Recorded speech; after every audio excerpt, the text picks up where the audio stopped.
कल्याणाचा हस्तमाथा जयाचे चारी मुक्ती वंदिनी सद्गुरु समर्थ रामदास योगीराज कल्याण स्वामी महाराज की जय। सद्गुरु श्री दत्तात्रेय स्वामी महाराज की जय। जय जय रघुवीर समर्थ। आज अरे आवाज वाढायला म्हणा। सद्गुरु श्री दत्तात्रेय स्वामी महाराजांच्या 300व्या पुण्यतिथी उत्सवानिमित्त आपण एकत्र जमलेलो। आज आपण सद्गुरु श्री दत्तात्रेय स्वामी महाराज यांच्या 300व्या पुण्यतिथी उत्सवामध्ये त्यांच्या समाधीची जी पवित्र भूमी आहे, जिथं त्यांची चिरविश्रांती झालेली आहे, जिथं गेली 300 वर्ष त्यांचं अस्तित्व इथल्या ग्रामस्थांना आणि सर्व समर्थ भक्तांना प्रचिती देत आहे, त्या पवित्र अशा सद्गुरु श्री दत्तात्रेय स्वामी महाराजांच्या समाधी मंदिरामध्ये आपण सगळे आहोत। हे आपलं भाग्य। ह्या पर्व काळामध्ये जेव्हा त्यांच्या पुण्यस्मरणाला 300 वर्ष होत आहेत, आपण सगळे वेगवेगळ्या ठिकाणावरून इथं आलोत आणि काही ना काही त्यांच्या चरणी आपण सेवा अर्पण करतोय। ही खरोखरच आपल्यावर असलेली त्यांची कृपा म्हणता येईल। आज या समाधी मंदिरामध्ये आपण जे चिंतन करणार आहोत, ज्याचं श्रवण आपल्याकडून घडणार आहे, ते सद्गुरु दत्तात्रेय स्वामींचे ज्येष्ठ बंधू योगीराज श्री कल्याण स्वामी यांचं जे दिव्य चरित्र आहे, ते आपण त्याचे काही अंश पुढच्या 2-3 दिवसामध्ये पाहणार आहोत।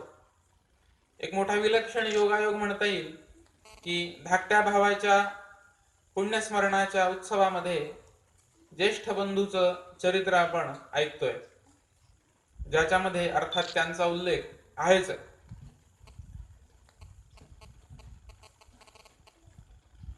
2 वर्षापूर्वी ज्या वेळेला कल्याण स्वामींची 3 वर्षापूर्वी 2014 साली कल्याण स्वामींची 300वी पुण्यतिथी झाली, तेव्हा समस्त शिरगावकर मंडळी डोमगावला आली आणि सद्गुरु दत्तात्रय महाराजांच्या पादुका योगीराज श्री कल्याण स्वामींच्या समाधीजवळ गेल्या आणि दोघा बंधूंची भेट झाली। त्या क्षणाचे साक्षीदार इथं सुद्धा आज उपस्थित आहोत आपण सगळेजण। तर असा योग पुन्हा आज 3 वर्षांनी आला।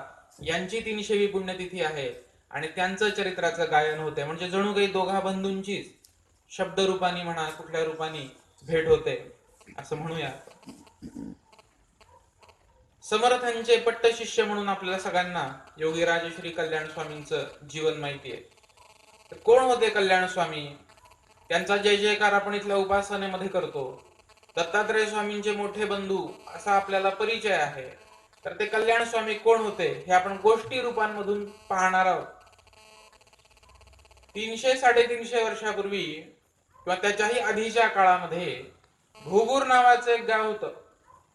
हे भोगूर गाव नेमकं कुठे याचा आता संशोधक संशोधन करतायत, पण अनेक गावं जशी काळाच्या ओघात बदलतात तसं हे भोगूर नावाचं जे गाव आहे, त्या गावामध्ये कृष्णाजी पंत कुलकर्णी नावाचे कुलकर्णी वास्तव्याला होते। देशस्थ ऋग्वेदी कौशिक गोत्रोत्पन्न अशी त्यांची परंपरा।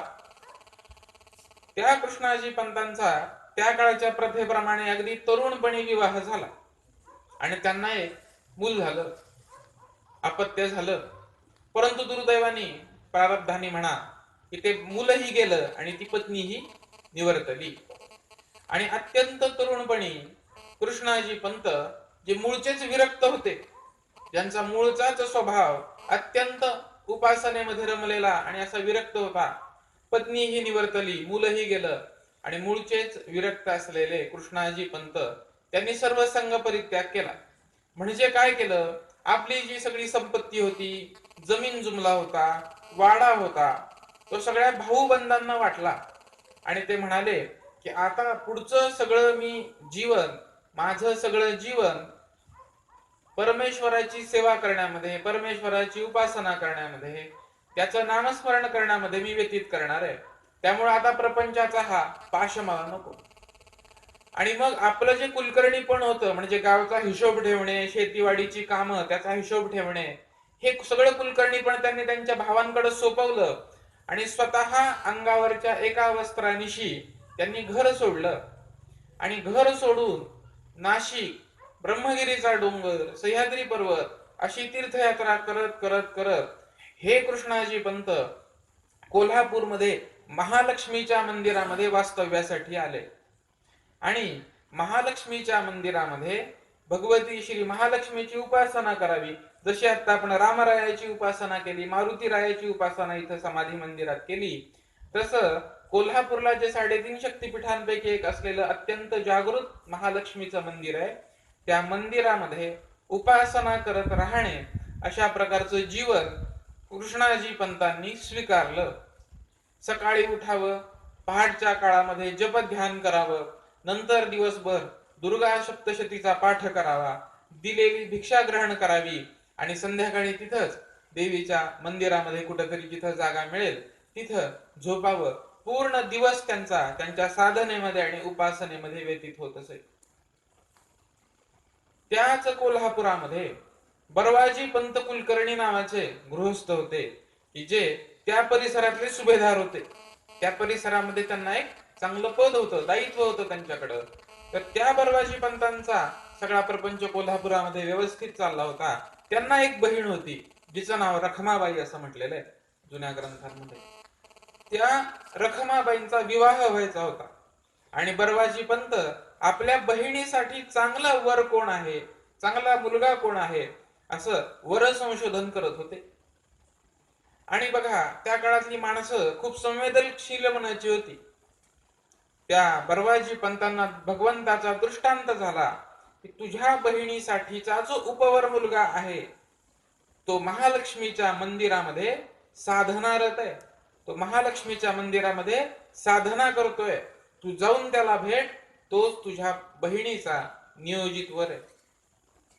इकडे कृष्णाजी पंतांना देखील दृष्टांत झालेला आहे की जरी तुम्ही अंगावरच्या वस्त्रानिशी घरातून बाहेर पडलात तरी तुमच्या प्रारब्धामध्ये आणखीन एक प्रपंच आहे, तुम्हाला काही संतती होणार आहे.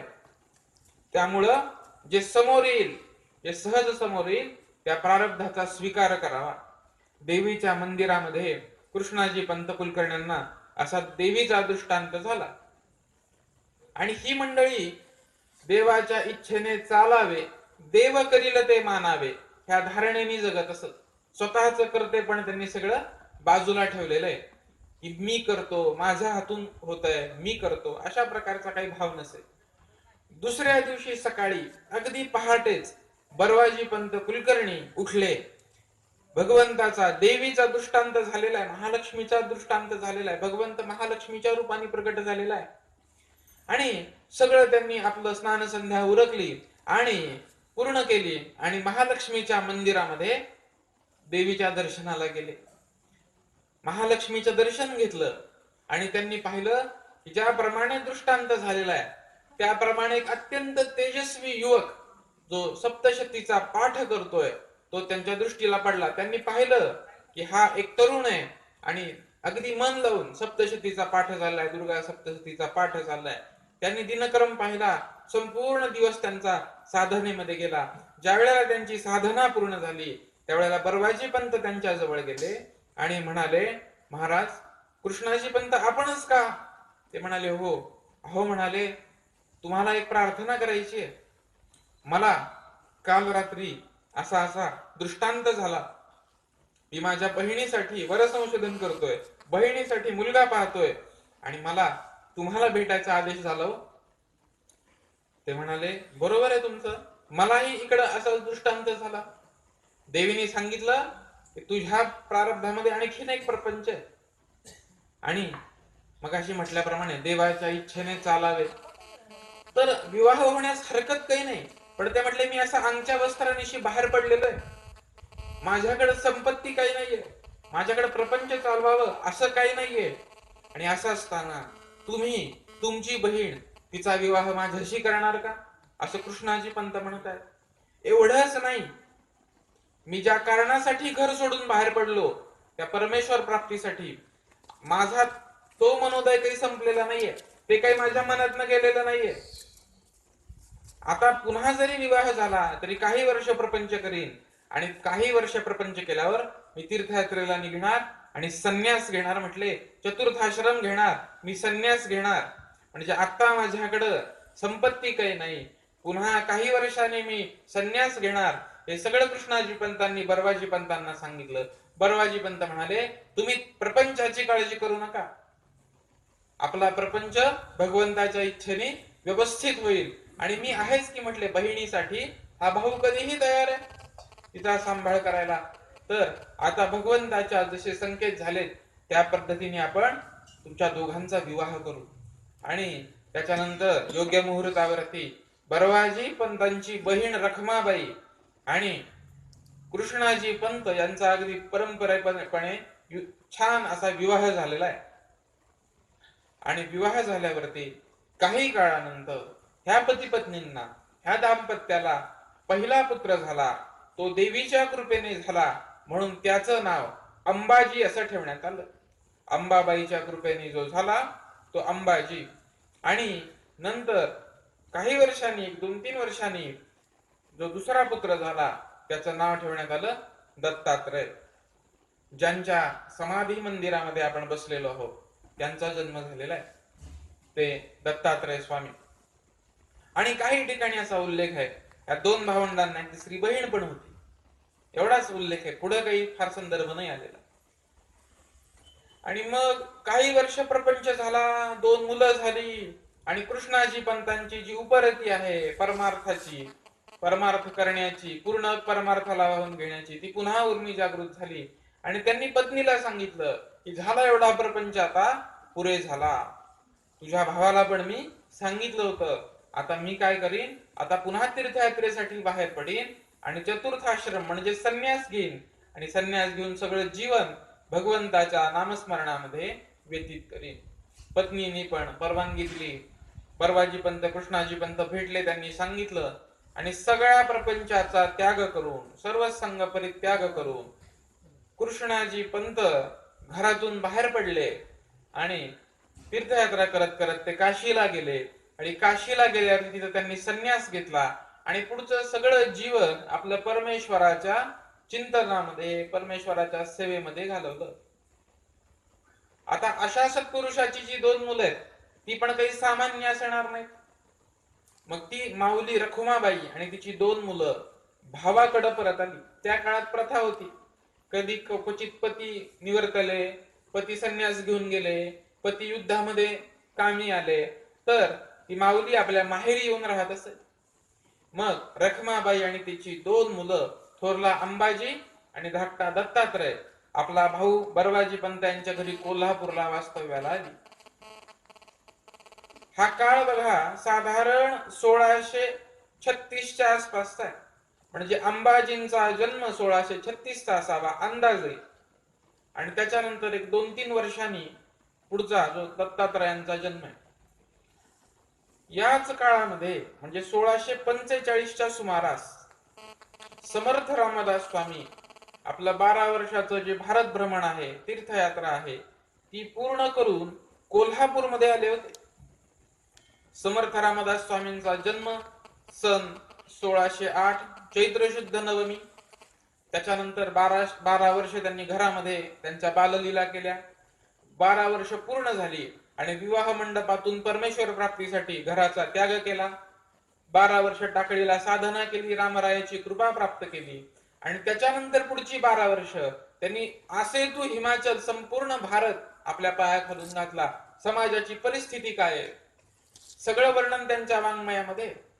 सगळा समाज त्यांनी पाहिला. हे एकमेव असे संत आहेत की ज्यांना परमेश्वराचे अनुभव आला, ब्रह्मानुभव आला आणि मग बाहेर पडले.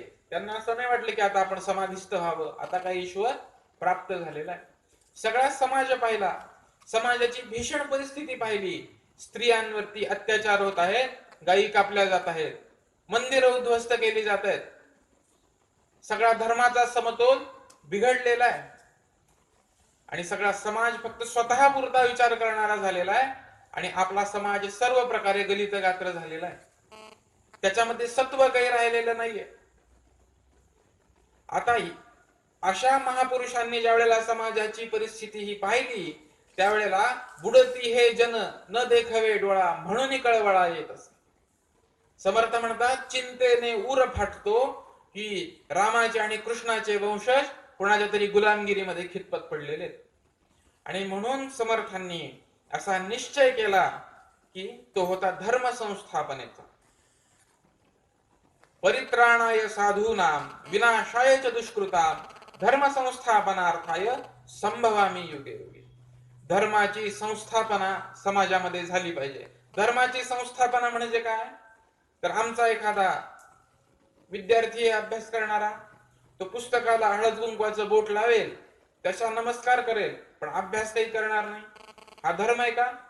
आमचा एखादा भाऊ आहे, ज्याचं दुकान आहे, तो तराजूला हळदी कुंकवाचं बोट लावेल, पण वजन माप करताना काहीतरी कमी जास्त करेल. म्हणजे प्रत्येक जणांनी स्वतःचा धर्म सोडला होता. ब्राह्मण जे आहेत ते मुसलमानांच्या पूजा सांगत होते, क्षत्रिय जे आहेत ते त्यांच्यासाठी लढत होते, आपल्याच भाऊबंधांसाठी लढत होते. तर अशा प्रकारे सगळ्या समाजाने स्वतःचा धर्म सोडला होता. आणि समर्थांसारखे जे अवतारी पुरुष असतात, अवतार असतात भगवंताचे, धर्मस्थापनेचे नर, ते ईश्वरी अवतार झाले आहेत, पुढे होणार देणे ईश्वराचे. हा समर्थांचा अवतार धर्मसंस्थापनेसाठी झाला होता, पुन्हा एकदा समाजामध्ये चैतन्य निर्माण करण्यासाठी. मग समर्थांनी ही धर्मसंस्थापना कशी करायची? तर ती भक्ती मार्गाच्या आधारे, भक्ती मार्गाच्या बळावरती. आणि समाजामध्ये भक्ती मार्गाशिवाय दुसरा कुठलाही पर्याय संतांनी सांगितलेला नाही. समर्थांनी पण या भक्ती मार्गाची कास धरली आणि समाजामध्ये भगवंताचे अधिष्ठान, भगवंताची भक्ती हिचा जर प्रसार झाला तर त्या भक्तीमुळे सगळं होतं. समाज जागृत होतो, त्याच्यामध्ये वीरश्री निर्माण होते आणि सगळा समाज हा चांगला होऊन जातो. हा सगळ्या संतांचा अनुभव आहे. म्हणून मना सज्जना भक्ती पंथेची जावे, भक्ती पंथानेच तुझा, अन्य कुठलाही पंथ नाहीये. मग कुणाची भक्ती? तर रामरायाची आणि मारुतीची भक्ती. आणि ह्या भक्ती मार्गाच्या प्रसारासाठी समर्थांनी कीर्तन भक्तीचा अवलंब केला. श्रवणम कीर्तनम विष्णू स्मरणम पादसेवनम अर्चनम वंदनम दास्यम सख्यम आत्मनिवेदनम. नवविधा भक्तीतली कीर्तन भक्ती. स्वतः समर्थ कीर्तन करायला लागले. आपण कल्पना करू शकतो की एखाद्या ठिकाणी समर्थ कीर्तन करतायत. आणि सन 1645च्या सुमारास समर्थ रामदास स्वामी या आपल्या परिसरामध्ये, जिथे आपण बसलेलो आहोत, जिथे आपण लहानपणापासून वावरलेलो आहोत, त्या कृष्णेच्या परिसरामध्ये समर्थ आले आणि समर्थांची कीर्तन सुरू झाली. समर्थांची ही कीर्तन अशीच वेगवेगळ्या गावांमध्ये जात असत, कीर्तन करत असत. तिथल्या समाजामध्ये खरं काय, खोटं काय, योग्य काय, अयोग्य काय, शत्रू कोण, मित्र कोण, आपला कोण, परका कोण, धर्म काय, अधर्म काय, समाजाला सांगत मारुतीरायाची स्थापना करत, ही कीर्तन करत करत करत समर्थ कोल्हापूरला गेले. आणि कोल्हापूरच्या त्या महालक्ष्मीच्या मंदिरामध्ये समर्थ रामदास स्वामींची कीर्तन चालू झाली. आपण मगाशी अष्टक म्हटलं बघा, करी कीर्तने नारदा सारखाची, कदरयू परी शांती जाचे सुखाची, जया वाटते कांचनू केर जैसा, नमस्कार माझा सद्गुरु रामदासा. जय जय रघुवीर समर्थ. जोरात घोषणा झाली पाहिजे पुढच्या वेळेला. समर्थांची कीर्तन चालू आहेत. आणि कीर्तन कशी चालू आहेत? जणू काही प्रत्यक्ष नारद मुनी कीर्तन करतायत.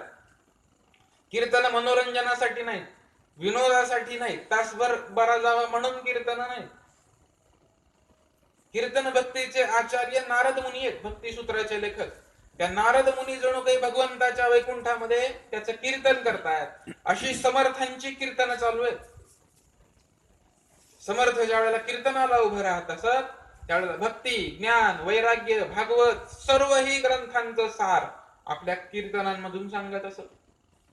आणि समर्थांची कीर्तन चालू आहेत म्हटल्यावरती आजूबाजूच्या सर्व गावामधली मंडळी आपापल्या मुलाबाळांना घेऊन, आपल्या पत्नीला घेऊन, सर्वांना घेऊन कीर्तन ऐकायला येत असत. कारण लोक म्हणत असा महात्मा आम्ही पहिल्यांदाच पाहिला, असा सत्पुरुष इतका तेजस्वी आम्ही पहिल्यांदा पाहिला. अहो यांची वाणी म्हणजे नुसती गंगा वाहिल्यासारखी वाहतीये. समर्थांची कीर्तन चालू आहेत, कोल्हापुरामध्ये कीर्तन चालू आहेत. आणि ही कीर्तन ऐकायला बरवाजी पंत जात आहेत. अधिकारी आहेत, चांगले श्रीमंत आहेत, तरीही कीर्तन ऐकायला चालले. सात्विक गृहस्थ आहेत. भगवंताचे दोन शब्द आपल्या कानावरती पडले तर आपल्या जीवनाचा काहीतरी कल्याण होईल. मग स्वतः एकटे नसत जा, आपल्या पत्नीलाही बरोबर घेऊन जा. म्हणत असत की तू पण चल, पोरांनाही घेऊन चल. लहानपणीच जर त्यांनी काही चांगलं ऐकलं तर पुढे निश्चित ते चांगलं वागतील. आणि मग बरवाजी पंत, त्यांची पत्नी, त्यांची मुलं आणि त्यांच्या घरी वास्तव्याला असलेली त्यांची बहीण आणि तिची दोन मुलं अंबाजी आणि दत्तात्रय कीर्तनाला जात असत. आणि अतिशय रसाळ कीर्तन समर्थ करत असत. आणि समर्थांचं दर्शन ज्या वेळेला बरवाजी पंतांनी घेतलं त्यांच्या मनात एक विचार आला, या सत्पुरुषाची जर कृपा आपल्यावरती झाली, यांचा हात जर आपल्या मस्तकावरती आला तर आपल्या जीवनाची नाव पहिलं तीराला लागेल. आपल्या पुढच्या पिढ्यांचा उद्धार होईल, आपल्या पूर्वजांना सद्गती मिळेल. अशी गुरुकृपा आपल्याला लाभेल काय? समर्थ सद्गुरूंचा कृपाहस्त आपल्याला लाभेल काय? आणि त्यांच्या मनामध्ये असा ज्यावेळेला अंकुर फुटला, एक दिवस त्यांनी समर्थांना जाऊन प्रार्थना केली. म्हणाले, महाराज राम नाम मिळेल काय? अनुग्रह मिळेल काय तुमचा? आणि समर्थांनी पाहिलं सात्विक गृहस्थ आहेत, गेली अनेक दिवस कीर्तनाला श्रवणाला येत आहेत, सहपरिवार येत आहेत. आणि सांगितले, समर्थ म्हणाले तुमच्या घरी भिक्षेला येईन, आणि ज्या वेळेला भिक्षेला येईन त्यावेळेला अनुग्रह होईल. असं समर्थांनी सांगितल्यावरती बरवाजी पंथांना काय आनंद झाला असेल. प्रत्यक्ष समर्थ म्हणाले तुमच्या घरी येतो. आणि समर्थांनी सांगितलेल्या तिथीला समर्थ येणार म्हणून बरवाजी पंतांच्या घरात सगळी लगबग सुरू झाली, रंगरोटी सुरू झाली, सडा रांगोळ्या. जणू काही घरामध्ये साधू संत येती घरातोची दिवाळी दसरा. घरामध्ये दिवाळी आणि दसऱ्याचं वातावरण निर्माण झालं. सगळ्या बायकांची लगबग सुरू झाली. अहो महाराज येणार म्हटले आमच्या घरी, आमच्या किती पिढ्यांचं भाग्य. ठरलेला दिवस आला. बरवाजी पंत आतुरपणे त्या दरवाजाकडे डोळे लावून पाहत होते. तेवढ्यात एक तेजस्वी मूर्ती, भव्य रूप, अति सुंदर दीक्षा, राम नाम स्मरणे करी भिक्षा, वृत्ती होईल उदासीन जेव्हा, रामदास म्हणणे मग तेव्हा. जय जय रघुवीर समर्थ. भव्य रूप, अतिसुंदर दीक्षा, राम नाम स्मरणे करी भिक्षा. रामनामाचं स्मरण करत सद्गुरु समर्थ रामदास स्वामी आले. आणि समर्थ आलेत म्हटल्यावरती धावतच बरवाजी पंत दारात आले. असा मोठा वाडा होता, जसा आता आपलं मोठं जुनं प्राचीन बांधकाम आहे तसा जुना वाडा आहे. बरवाजी पंत धावत आले आणि म्हणाले, समर्थांच्या चरणांवरती पाणी घातलं आणि समर्थ आत आले. सगळ्यांनी समर्थांचं स्वागत केलं. समर्थ बसले आणि समर्थांनी त्या बरवाजी पंतांना अनुग्रह दिलेला आहे. प्रत्यक्ष समर्थांनी वरद हस्त त्या बरवाजी पंतांच्या मस्तकी ठेवला आणि त्यांच्या जीवनाचं कोट कल्याण झालं. माणसाच्या जीवनाचं कल्याण कशात आहे? माणसाचं जीवन आहे कशासाठी? ज्याच्यावरती सद्गुरूचा अनुग्रह झाला त्याच्या जीवनाचं खऱ्या अर्थाने कल्याण झालं. सगळ्या परिवाराला समर्थांनी स्वतःच्या छत्रामध्ये घेतलं. समर्थांच्या गुरुकृपेची सावली त्या सगळ्या परिवारावरती पडली. आणि मग अनुग्रह झाला. सांगितलं समर्थांनी, रामनामाचा जप करायचा, नामाशिवाय दुसरं काही नाही, नामस्मरण. आणि समर्थांनी हे रामनाम सांगितल्यावरती आता बरवाजी पंत गृहस्थ व्यक्ती, श्रीमंत, व्यापारी, मोठ्या पदावरती तिथल्या, आणि आता गुरूंकडून अनुग्रह घेतल्यावरती काय करायचं असतं शिष्यानी, तर परंपरेने शिष्यानी गुरूंना काहीतरी गुरुदक्षिणा दिली पाहिजे. म्हणून त्यांनी काय केलं, एक ताट आणलं समोर. पहिल्या ताटामध्ये समर्थांसमोर थोड्या वेळ, आपण किती आता वाजले 7:45, आपण अजून अर्धा तास, बरोबर, अर्ध्या तासाने आपण थांबवणार, जास्त नाही. कंटाळा आला तरी ऐकायचं, शाळेत आपण ऐकतो की नाही, तसं ऐकायचं, बरोबर. बोलायचं, फक्त बोलायचं नाही, एकच हे करा, बोलायचं नाही, म्हणजे शेजाऱ्याला त्रास होत नाही, फक्त बोलायचं नाही. आपण शांत, ताट बसा सगळे, ताट बसा सगळे, असं बोलू नका. असं बसतात का, ताट बसायचं, पडत नाही ते खाली. आता बरवाजी पंतांनी काय केलं, समर्थांना गुरुदक्षिणा द्यायची म्हणून एक ताट समोर आलं समर्थांच्या. त्याच्यामध्ये काय होतं, सोन्याची नाणी होती, चांदीची नाणी होती, अमुक नाणी होती, तांब्याची नाणी होती, आणि असं सोन्याच्या नाण्यांनी भरलेलं ताट समर्थांच्या समोर आलं. दुसरं ताट आलं, त्याच्यामध्ये काय होतं, भरजरी वस्त्र होती, पितांबर होतं, सोवळं होतं, सोन्याच्या ताटात आलं होतं, सगळं समर्थांच्या समोर आलं. तिसऱ्या ताटात आणखीन काही काही होतं. आणि समर्थ बरवाजी पंतांना म्हणाले, हे काय रे, हे काय दिलंस. बरवाजी पंत म्हणाले, ही महाराज गुरुदक्षिणा आहे, छोटीशी गुरुदक्षिणा आमच्या परी. समर्थ म्हणाले, जया वाटतो कांचनू केर जैसा. समर्थांना पैशाकडे बघून, सोन्याकडे बघून काय वाटत असेल. केर, केर माहितीये ना, आपण केर काढतो आणि घरातून उचलतो आणि बाहेर टाकतो. सोने आणि माती दोन्ही समान चित्ती. ह्या सत्पुरुषांना सोनं, चांदी, पैसा अडकायचं फार आकर्षण नसतं, किंवा नसतंच आकर्षण, कारण लक्ष्मीचा पती त्यांनी प्राप्त केलेला असतो, त्यामुळे लक्ष्मीबद्दल फार काही, लक्ष्मीचा पतीच त्यांच्या बरोबर आहे. समर्थ म्हणाले, अरे हे काही नको, धन नको, धान्य नको, माझी झोळी म्हणजे अमरवल्ली आहे, समर्थ म्हणाले, आणि एक कुबडी, एक झोळी रामनामी, एवढंच. ते म्हणले, महाराज काहीतरी घ्या आमच्याकडून, आमच्या काहीतरी सेवा या कामासाठी लागू दे. आमची जर सेवा या मंदिरासाठी लागली तर आमचं भाग्य, नाहीतरी हे 300 वर्ष आहेच. बरवाजी पंत म्हणाले, महाराज काहीतरी सेवा आमच्याकडून घ्या, फुल ना फुलाची पाकळी घ्या. समर्थ म्हणाले, मी मागीन ती भिक्षा देशील का. आता समर्थ आहेत बरं का, बोलतायत. समर्थ रामदास स्वामींनी विचारलं, मी जी भिक्षा मागेन ती तू देशील का.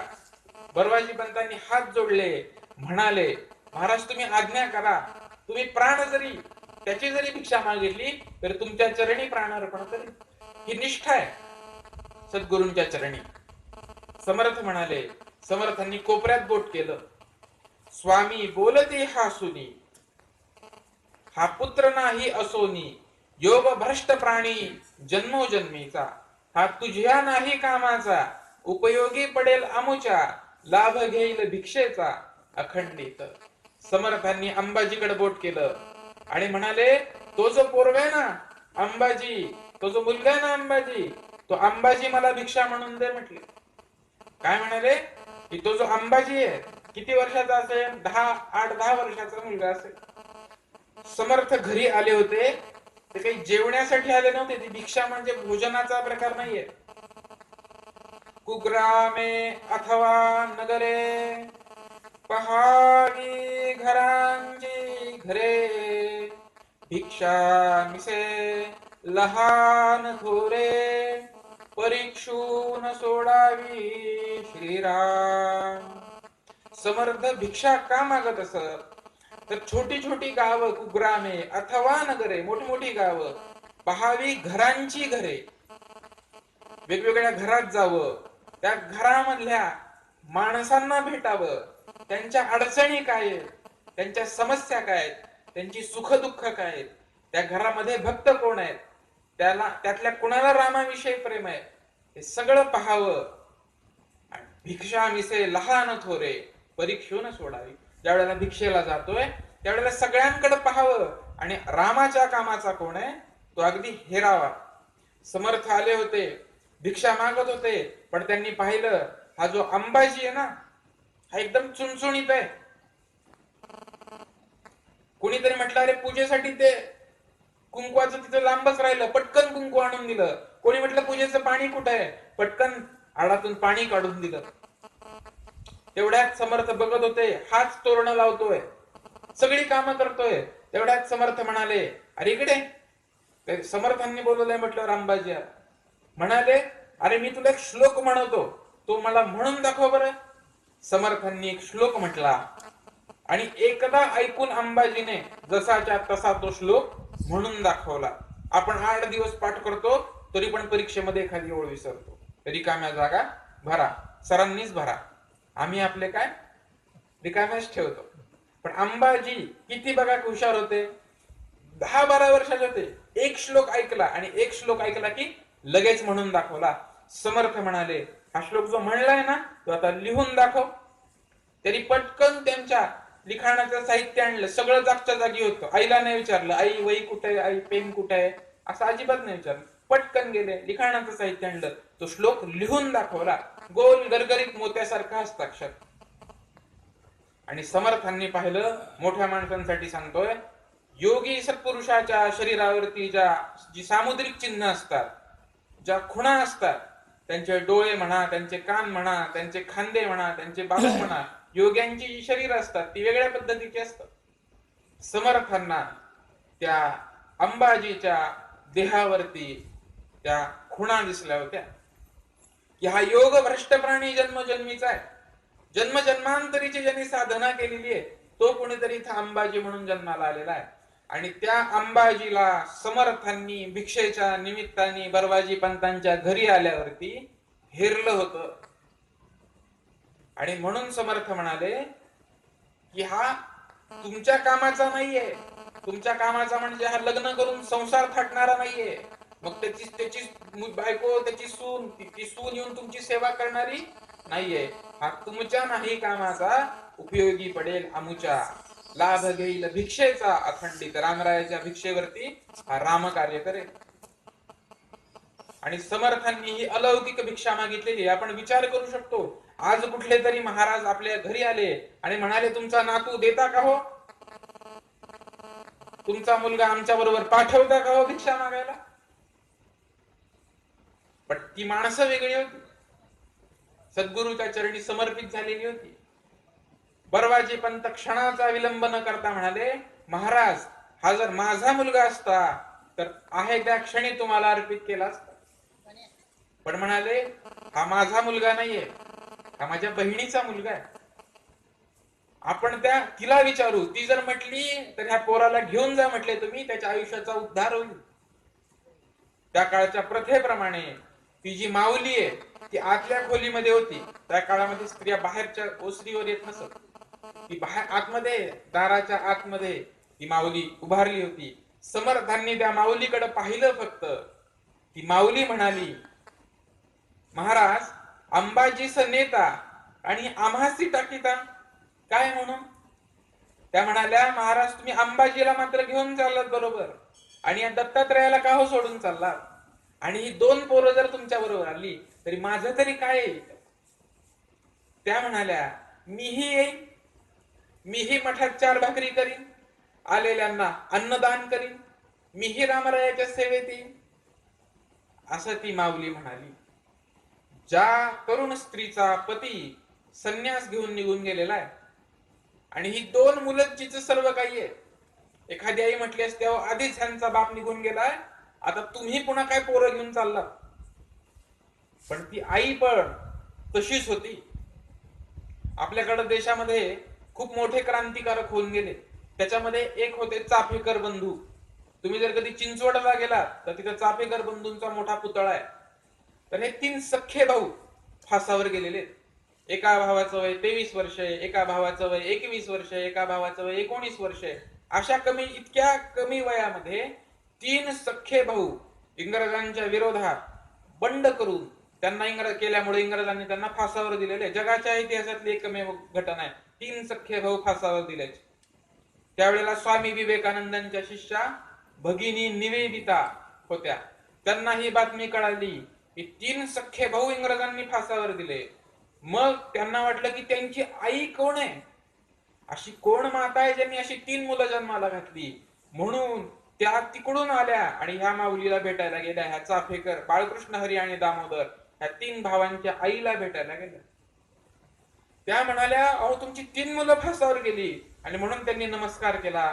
ती माऊली म्हणाली, फार शिकलेली नव्हती, फार काही जगाचं ज्ञान नव्हतं. ती म्हणाली, मला तीन मुलं होती, मी जर अष्टपुत्र असते, मला 8 मुलं असती, आणि ती जर देशासाठी फासावर गेली असती तर मला त्यांचा अभिमान वाटला असता, कारण ती देशासाठी कामी आली.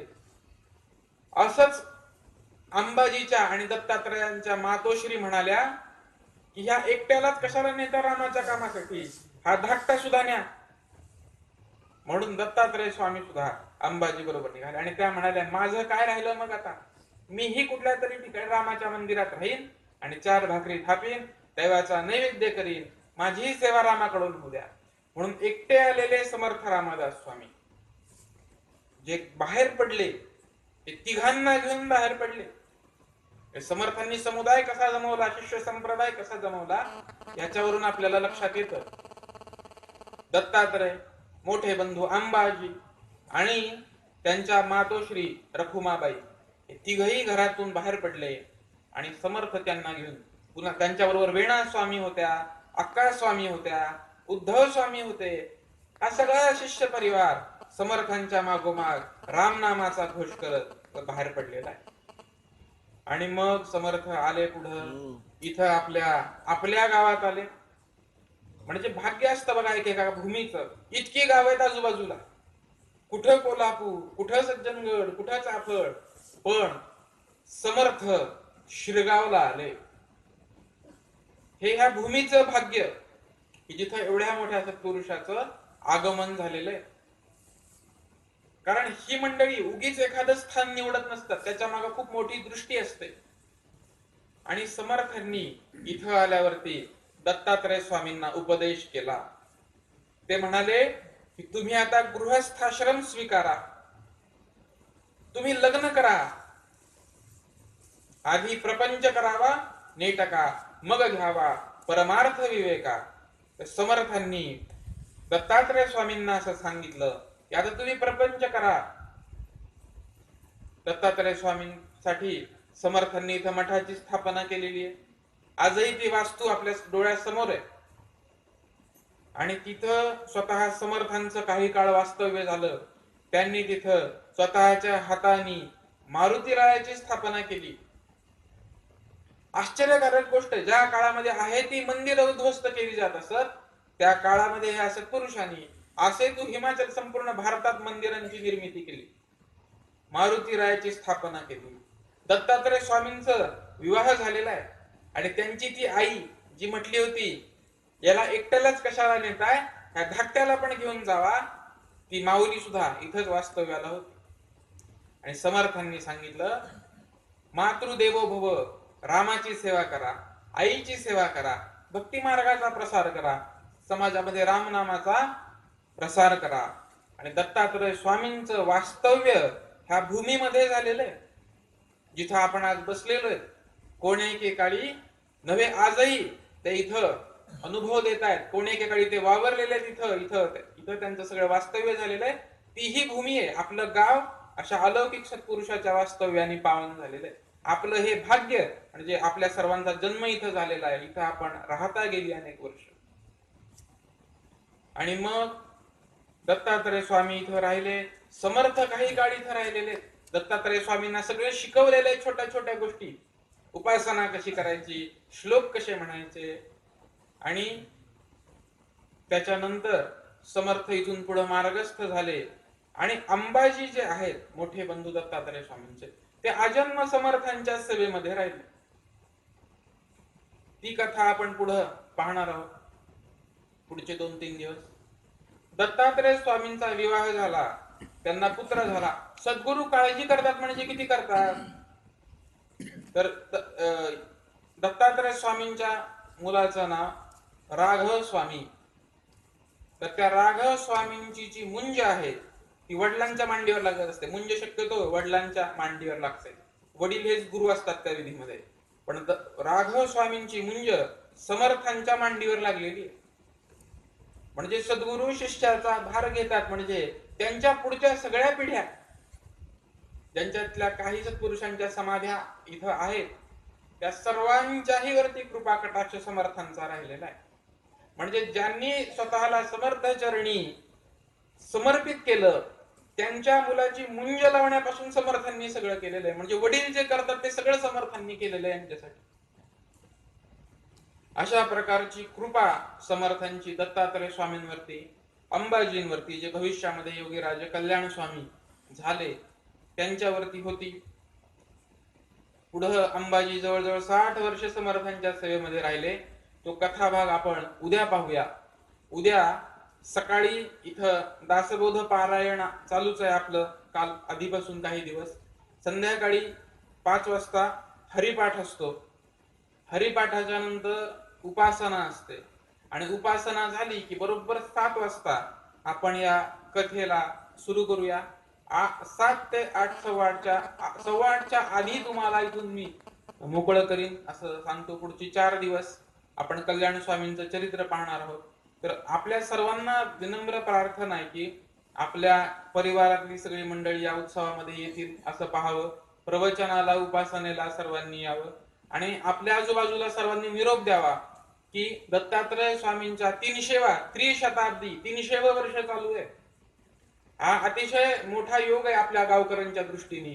तर आपण सर्वांनी आपल्या घरी परिवारात निरोप द्यावा. लहान मुलांनी आई बाबांना सांगावं, मोठ्या भावाला सांगावं, बहिणीला सांगावं, ज्येष्ठ मंडळींनी, पुरुष मंडळींनी आपल्या घरी सांगावं सर्वांना की आपण सर्वांनी इथं उपासनेला यावं आणि या अतिशय मोठ्या पर्वाचे सहभागी साक्षीदार व्हावेत अशी प्रार्थना आपल्या चरणी करून झालेली सेवा श्री समर्थ चरणी अर्पित करतो.